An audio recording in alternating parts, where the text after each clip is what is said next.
Hello and welcome back to another episode of Svensk Finland's Bästa Magic the Gathering podcast.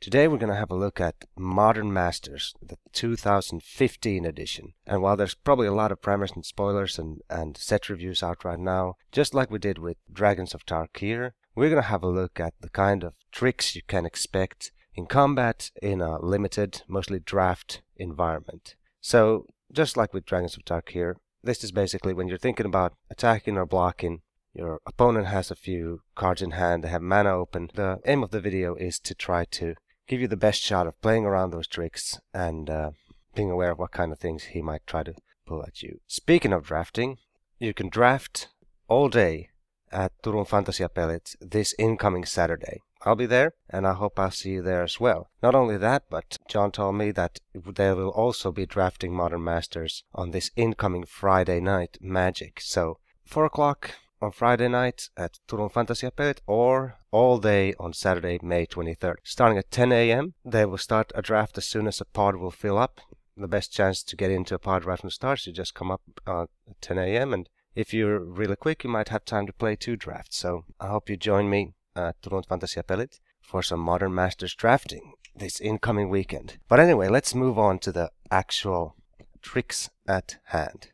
We'll start, as we often do, with white, and right away we have a card that you will be seeing a lot of, and that's Apostle's Blessing, which is 1 and 1 white Phyrexian mana for target artifact or creature you control, gains protection from artifacts or from the color of your choice until end of turn. And the reason you're going to be seeing a lot of this card, of course, is that this is a card that any deck can play because of the Phyrexian mana symbol, which can be played with 1 white or 2 life. And if you remember this, when it originally came out in, I think it was in New Phyrexia, then you remember that this was actually a very, very powerful spell to have access to in those days. Perhaps especially because that was a sort of artifact block, and this could actually give you protection not just from any color but also from artifacts. But the versatility of this card means that basically you should be on the lookout for this card no matter which deck you're playing against. Now do keep in mind that the 2 life cost is a real issue to consider, especially in races and tight situations. So it's not free in the sense that the 2 life can really matter in some cases. This is an all-around nice trick and especially difficult to deal with and think about because it's so easy to sneak into almost any deck. Now, not all decks will want this anyway, but it's something that, like I said, that you should be aware of, can be relevant in almost any deck you're facing.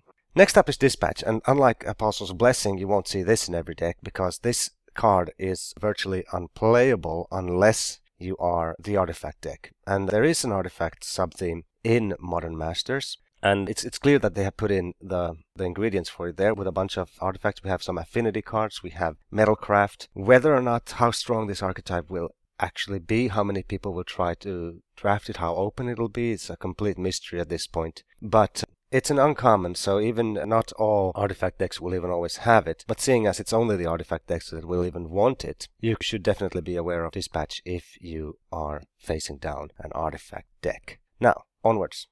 Fortify is the sort of, well, calling it the white overrun is just wrong, but basically this mass pump effect for white, and this fits into the sort of token and or convoke strategy that exists with the green-white deck. Even so, however, getting just +2/+0 until end of turn or +2 can be a little bit underwhelming, but for only 3 mana and at an instant, it means that this card can be versatile. Like even if you want to use it as a finisher card, let's say you have your 3 or 4 spirits already flying out, that's a lot of damage. That's 6 to 8 damage that this puts in, and then the fact that it has this +0/+0/+2 mode, which you really never really want to use, sometimes having the option to do that makes this card ever so slightly better. But still, Fortify is not central. You don't build around Fortify. Maybe you run one of these and you're not too upset in the Convoke deck. But something to keep in mind that the opponent with 3 mana can have both an option to pump the offensive capability and the defensive capability of their creatures. Next is the sort of white classic, 1 and a white for +2/+2 and flying, Mighty Leap. This is not in any way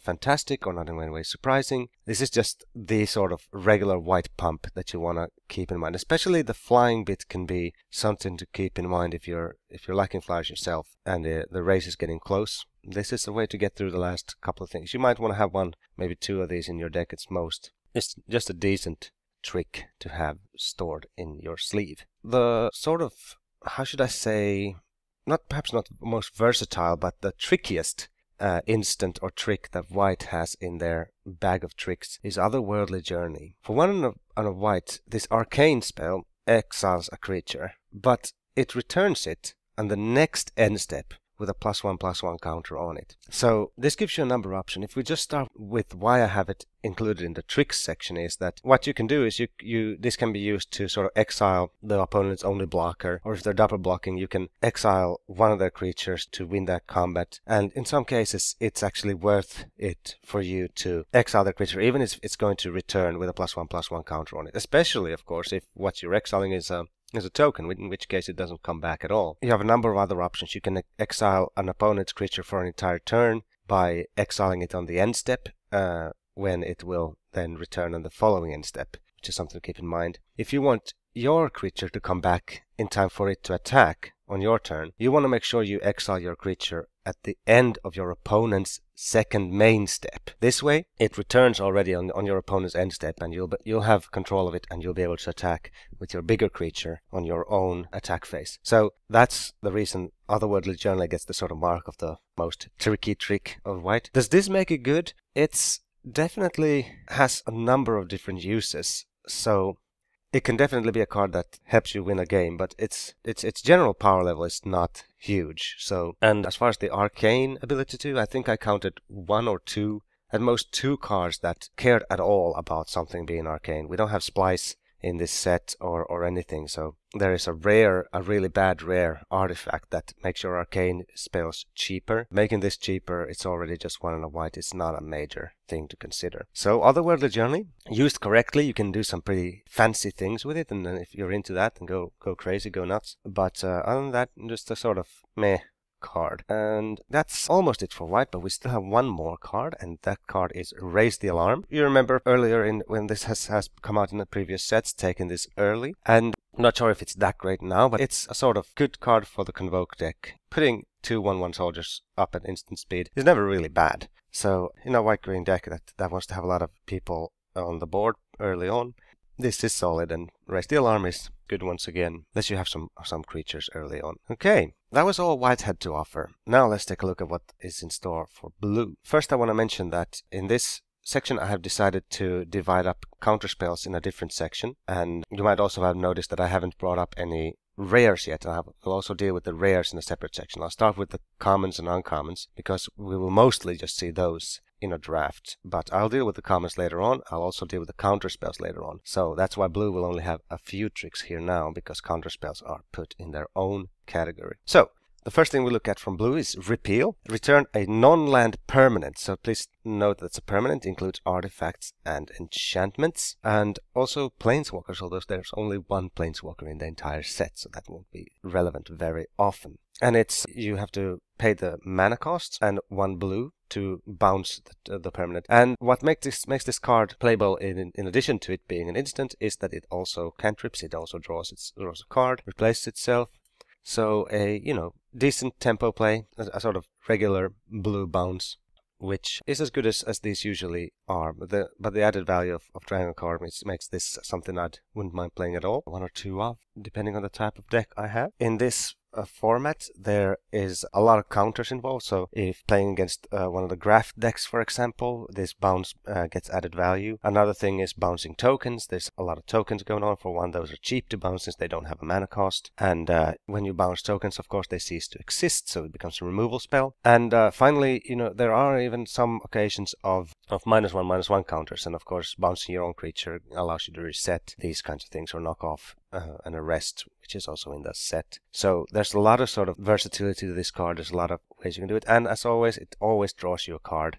As long as it resolves, keep that in mind. As long as it resolves, it'll draw you a card. If it doesn't resolve, you do not draw a card either.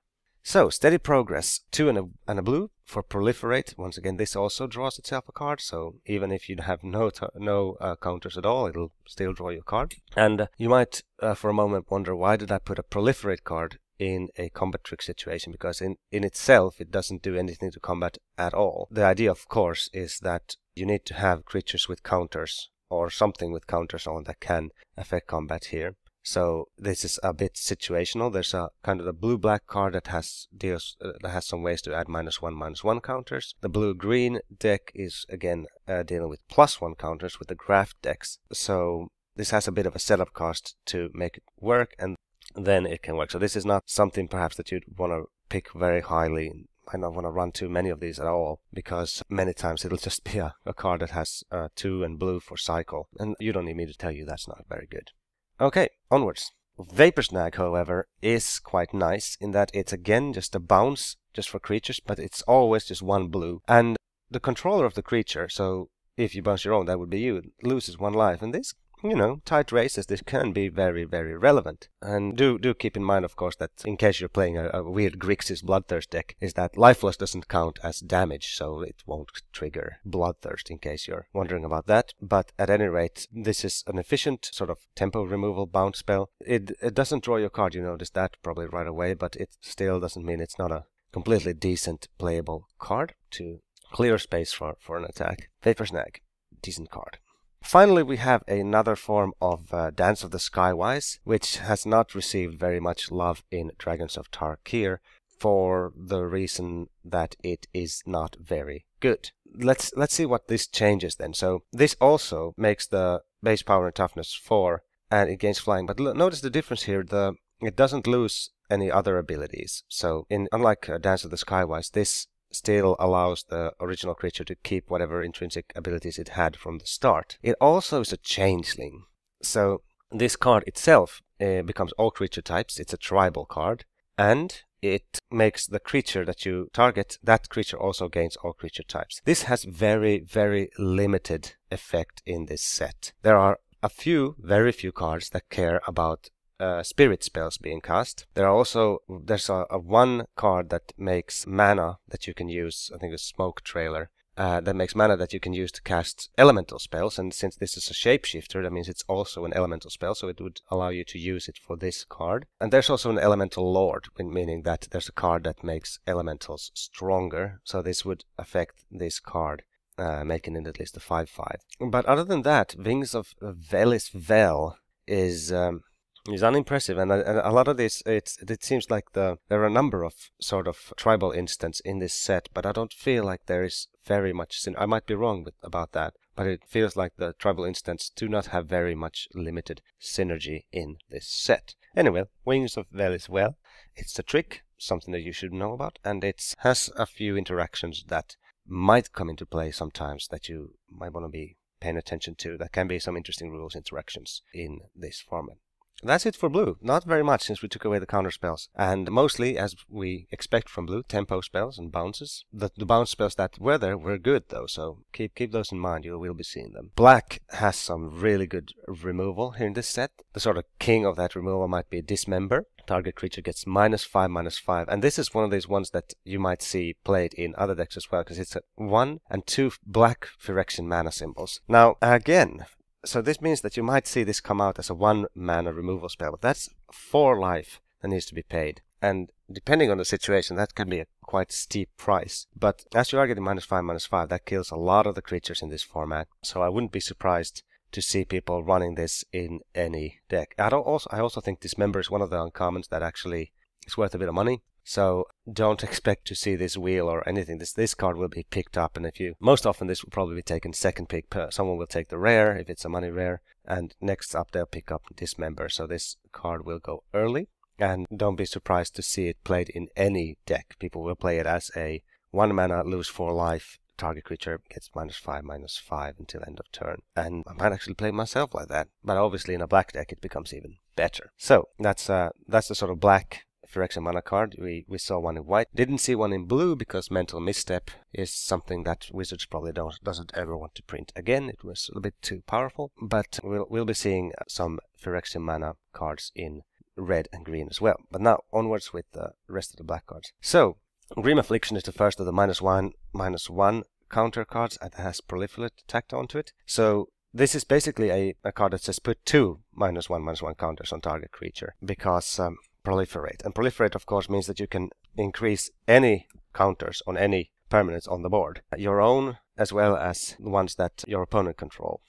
So that means that this card becomes better or worse depending on the overall board state. But for example, I can see that this could be really nice in a black-red Bloodthirst deck where you might have a few creatures with counters from Bloodthirst on. You play this, take away one of their blockers, and increase the size of your army. I mean, this is a potentially very nice spell, but on its own already, just putting 2 -1/-1 counters on one creature for 3 mana at an instant is already decent. It's completely playable on its own, so it's a fine spell, but do keep in mind this one as the number of counters grow on the field and you are facing down a black opponent. Instill Affection continues in the same team. It just puts 1 -1/-1 counter on a target creature, but it also draws a card. It costs 1 mana more for 3 and a black, but drawing a card is actually quite good. And, sprinkling a bunch of counters around with proliferating the set matters. And the -1/-1 counter, it just doesn't go away so on its own. So this card, at least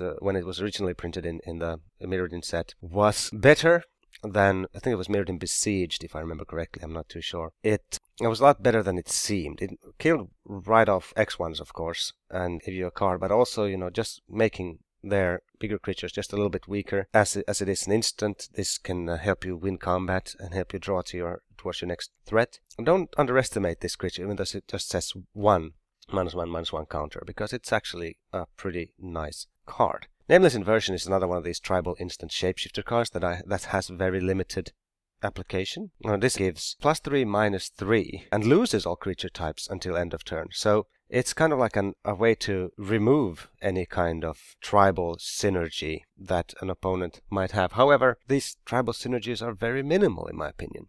A lot of times this should be read as this, target creature gets -3 toughness.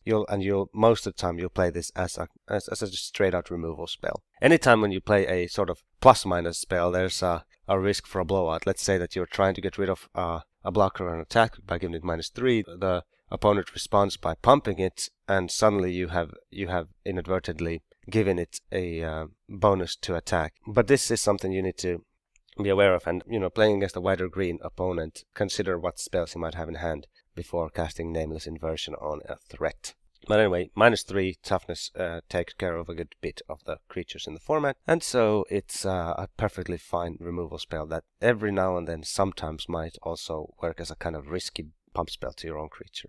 And once in a blue moon, the loses all creature types will be relevant, but very, very rarely. That's all for black. On to red, who's got a lot of tricks. We're used to having a lot of tricks from red, but there's I feel perhaps a bit more than normal even, but not all of them might be all that great. So we're starting off with red's take on the tribal instant. Again, this one gives the targets all creature types, and in red, red is where you'll find the sort of elemental tribal deck that you might want to play. So this might actually have some relevance sometimes if you have the sort of elemental lord, which is an uncommon and gives all your elementals +1/+1.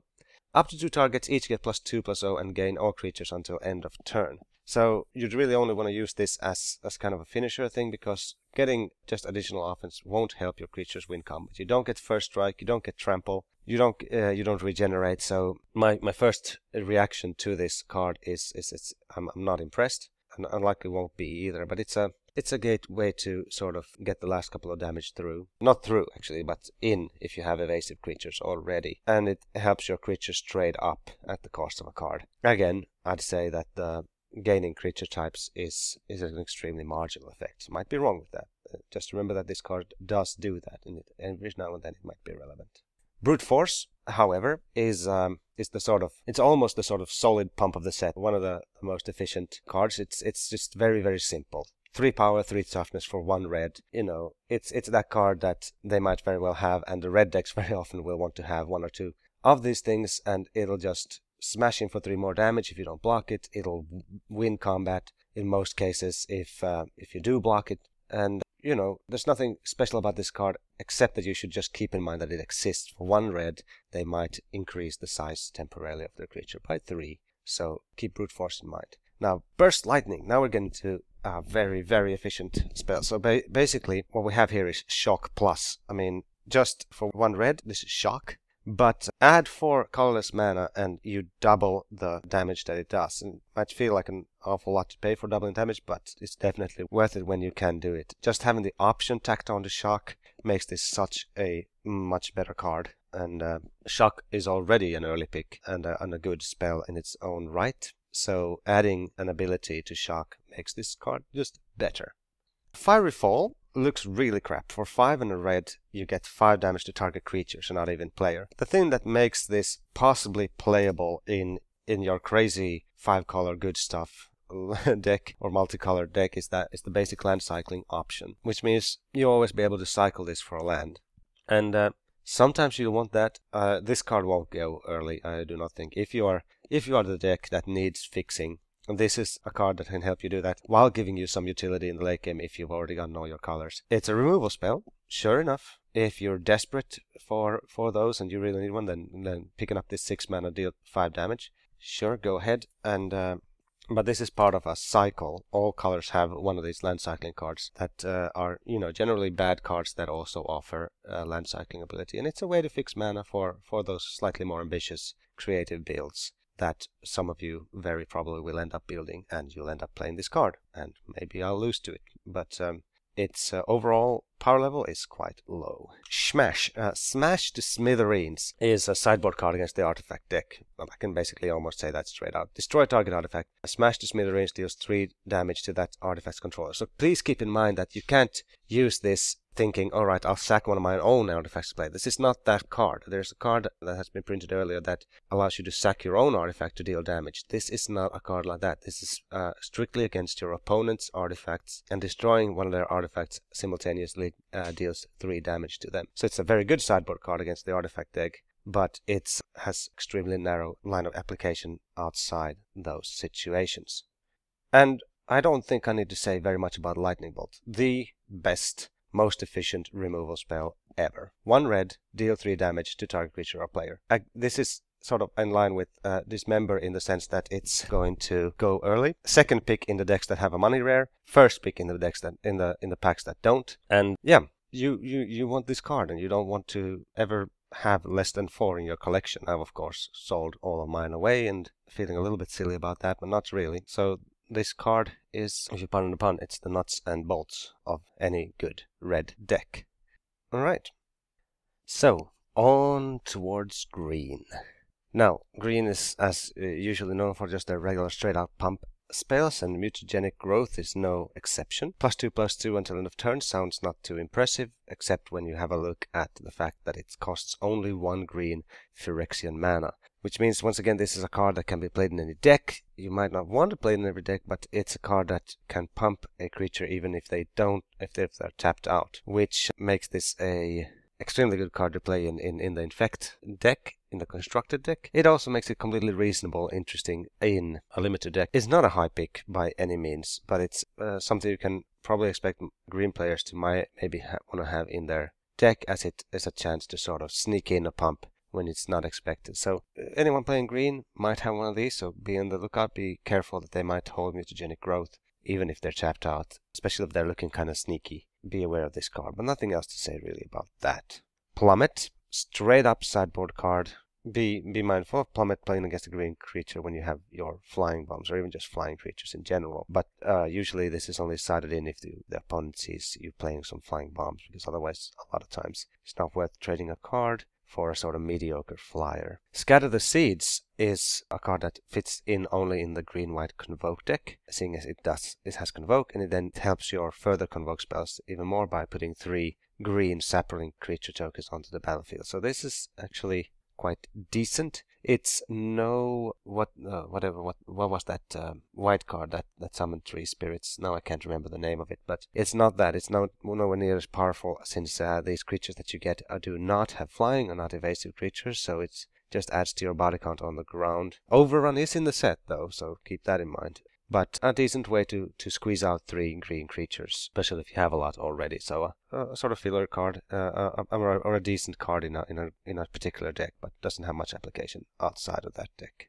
Sundering Vitae is decent sideboard card against the artifact deck. It says to destroy target artifact or enchantment. The only enchantment that I can think of offhand that you really care about destroying is Arrest. Daybreak Coronet is in the set, but it has absolutely no application. So Sundering Vitae is going to be mostly sided in against the artifact deck. and be very nice there, but Helmet Destroying is rarely going to be relevant. Vines of Vastwood is one of my favorite pump spells ever, and it's just very nice to be able to have the option of shielding your creature, giving it basic hexproof for a turn, and not only that, you also get a extremely efficient, quite efficient removal spell, 2 green for a +4/+4, which is also having hexproof, which makes this a really nice pump spell. A pump spell that has more application than usual. Of course, both Vines and Mutagenic Growth are essential spells to have in the Infect deck, so they're really giving the Infect deck all the pump spells they needed. This one, a green player will most likely definitely run at least one of, so be aware of Vines. It's also a neat finisher. Just smashing in for 4 extra damage out of nowhere is going to happen a number of times, so Vines of Vastwood, be wary of it. That's all for the sort of monocolor common and uncommon tricks. We have very few multicolored ones. So let's start right away up with Agony Warp, which is 1 blue and 1 black, and allows you to give 1 creature -3/-0, and 1 creature -0/-3. Can be the same, of course, creatures, but the idea here is that this can be really devastating in combat, making so that one of the creature doesn't trade with yours and straight up killing or making sure another creature loses in combat. A very, very, very solid trick to have when there are multiple attackers, multiple blockers. And every now and then you also have the ability of simply killing one of their creatures that has 3 or less toughness. Very good card. You won't see this much as an uncommon, and it's blue-black, so something that might be quite easy to spot if the opponent has it, but it makes it difficult to play around, and it's definitely going to cause trouble for you if your opponent has it, and it's going to be great if you have it. Another one that is also great, and this one is in fact worth a bit of money as well, just a little bit, but still, is Electrolyze. 2 damage divided as you choose. Never sounds that impressive, but whenever you can divide the damage, it always opens up the possibility for a nice 2-for-1. And in a way, it's 2 for none, because this card replaces itself. It draws a card when you play it. So Electrolyze is, if you're in the colors, it's going to be very hard for you not to choose this card. It's a very solid removal spell, and it draws a card as well. Sigil Blessing. If you manage to set this up properly, then, a lot of times this is just going to end the game. 1 creature gets +3/+3, and all your other creatures gets +1/+1. You can just imagine the effect of this card in an effectively built Convoke deck. Even so, even with just 2 creatures on the board, this can really turn combat around. But do be wary then of removal spells from the opponent's side. A great finisher and an extremely efficient spell in many other respects as well. Just having 3 flyers and smashing in, this gives you 5 extra damage on those 3 things. So Sigil Blessing is definitely a card that you'll want to run, possibly even multiples of if you can pick them up. They're uncommon, but if you're the only one dressed in the Convoke deck, these might even wheel, and you'll be able to pick these up. 3 multicolored cards that are really good, and they're going to be followed up by a 4th. Sort of worse Terminate with 2 and 1 black and 1 red. Destroy target creature or land. You will almost never want to destroy the land here unless you really want to mess with an already mana screwed opponent. But basically, 4 mana, destroy any creature is already definitely playable. If you're, black-red, this goes straight in, an early pick for you. Once again, the fact that it's multicolored makes it perhaps less likely that someone will move into black-red just based on this card. I don't know if that's exactly right to do that, but if you're in the colors, this is definitely a very good spell. Now, a quick detour to counterspells before we go into the rares, and there are not that many of them, but you want to be aware of which they are. Mana Leak is back. I think most of you have already played many times to know what this is going on, but when playing against a blue opponent who passes the turn to you after playing his second land and has that blue player smile on his lips, you can expect your next play to be mana leaked. As always, this card gets worse towards the end of the game, but the 3 mana you have to pay to be able to get by it is often enough to make this spell relevant for a large part of most games. Next is Remand, and people are mostly excited about this because of its constructed use in Modern, which is one of the whole points of why Modern Masters is being printed in the first place. In Limited, how good is it to counter a spell and put it back in their hand? Well, I can think of a few situations. Let's say they're trying to play a high-cost spell using Eldrazi tokens, which are in the set, and they're sacking them to be able to pay a high mana cost. In that case, of course, countering it with Remand and having it go back in their hand means that they can't play the next turn because they don't have the Eldrazi tokens anymore, and you get a card out of the deal. Otherwise, it's a tempo play. The good news is you do get to draw a card. It replaces itself, and if you get to stall them playing one of their big guys, then it's definitely a useful ability. But you probably can't help feeling like you really wish it just had gone cancel whatever they're playing, because if it's some game-changing threat and you only delay it for a turn, whatever card you are drawing better be something that helps you deal with it, because you only have one more turn before they get to play it again. Stoic Rebuttal is the cancel plus. You might play it even if you don't have Metalcraft. It's just a cancel, which is fine, especially depending on what your opponent is playing. Might even play one main deck. In the artifact deck, becomes straight up counterspell if you manage to get Metalcraft activated, and as such, completely decent. Playable even as a cancel. It's nice to get the benefit of Metalcraft if you manage to do so. Now then, on to the rares. So there's a few rares that are categorized as tricks here. The first being Cryptic Command, the trick of tricks. And here, of course, it's a counter spell, but it also is a bounce spell and a trick in that it can tap all creatures your opponents control. They do untap, so it's not asleep. They do untap the next turn, but this is, of course, a card that you will hope to open just because it's worth a lot of money. But it's good to keep in mind that, unlike many of the cards that you will be picking just because of their worth, this is actually also has a very big influence on the situation in a limited game. Any of these modes combined are good effects and have a significant impact on the game. So if you keep your ears open when you're drafting and when someone sort of exclaims in joy when they crack their pack and then play a lot of blue, well, who knows? They might just have Cryptic Commands in their hand. Hercules Recall is something that you won't have any players shouting for joy. It definitely will give you back the value of the pack, but this in the limited format, this will be limited to a sideboard roll against the artifact. And now it'll be against the artifact deck. This will be a complete blowout. But as it is a rare, it's not something that you need to be worried about too often. Profane Command is not worth so much money. However, it's a little bit easier to cast in a regular limited game than perhaps Cryptic Command, and it's still a very powerful thing. Now, from a trick point of view, what can happen here that's relevant is that you can return a creature card with mana cost X or less from your graveyard to the battlefield, so you can summon up a blocker instantly. At the same time, you can remove one of the attackers, or if you're attacking, you can remove a blocker. So, or given fear. So this is a really, really solid limited trick card, give you multiple options. None of them are good news for your opponent.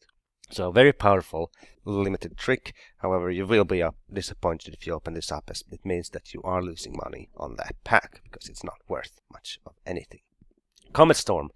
It's the ultimate slap in the face. The only mythic in the set that will straight up lose you money. But if we think about it from a limited point of view, you can hope that this spell will win you some game. It's not super fantastic even so. It is an instant spell that allows you to target multiple things and clear the whole board if you really have a lot of mana. It works best in the red-green ramp deck, of course, as either a finisher or as a removal spell that can target multiple creatures. But let's face it, you'll probably be unhappy opening this card, and for a while you'll be upset. But if it leads you into building a solid ramp deck and then wins you some games, then that might be a little comfort. But Comet Storm, as many people have already said, is the kind of insult and mythic that Wizards have found proper to put into the set.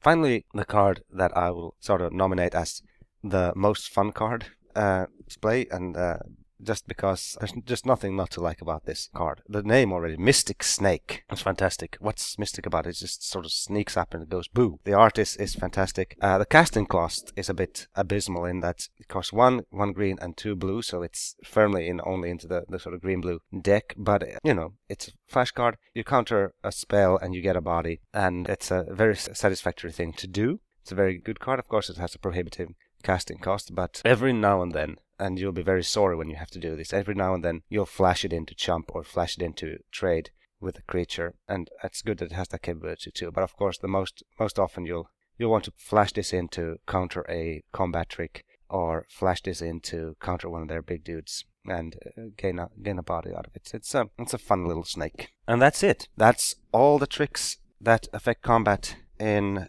Modern Masters 2015. I hope this primer gave you some insight in what kind of things are out there, what things to be aware of as you're drafting the set. I hope you have a great time drafting. I hope you enjoyed watching the video, and I hope you come back and watch more videos as they start coming back again. There may even be a Modern Masters Magic Online draft video. We're gonna have to see about how that works out. It might be that they're a bit too expensive to do, but we'll see if there's some way to get around that. But I hope you enjoyed the video, and I hope you come back and join us again later on. And finally, let's just remind ourselves what the reason we are all opening these Modern Masters packs in the coming weekend is. This gentleman right here, of course. Anyway, let's hope you all crack open some Tarmogoyfs, and let's hope they're all foil, of course, as well. I hope I see you at Turun Fantasiapelit on Friday and or on Saturday. If you don't make it down to Turun Fantasiapelit, I hope you go wherever you are based, and I hope they arrange Modern Masters drafts there as well. Hope you have a great time drafting set. It looks like a fun set to play.